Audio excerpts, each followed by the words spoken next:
আসসালামু আলাইকুম দর্শক, আজকে আপনাদেরকে দেখাবো সরিষা ইলিশ। তার জন্য আমি সরিষার তেল গরম করে নিয়ে তার ভিতরে পেঁয়াজ দিয়ে দিব, তারপরে দিয়ে দিব সরিষা বাটা, এরপরে পেঁয়াজ বাটা, আর সাথে দিয়ে দেবো আদা ও জিরা বাটা, আর কয়েকটা কাঁচামরিচ চিড়ে দিব। তারপরের পদক্ষেপ হলো সরাসরি খুরচুনটা নিয়ে যে লাড়ালাড়ি শুরু করে দিবেন।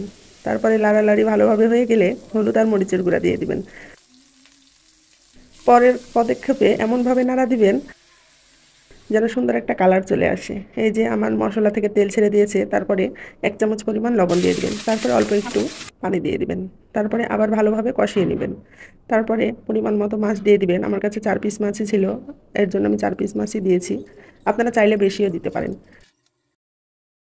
আপনারা দেখতেই পাচ্ছেন দর্শক, কি সুন্দর একটা স্পাইসি কালার আসছে। তারপরে অল্প একটু পরিমাণ আবার পানি দিয়ে দিবেন।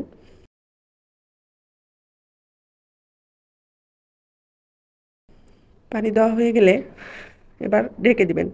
15 মিনিট পরে ফিরে আসলাম, কারণ সরিষা ইলিশ হইতে বেশি দেরি লাগে না, এর জন্য কম টাইমে হয়ে গেছে। এই যে আমার সরিষা ইলিশগুলো প্রায় মোটামুটি হয়ে এসছে।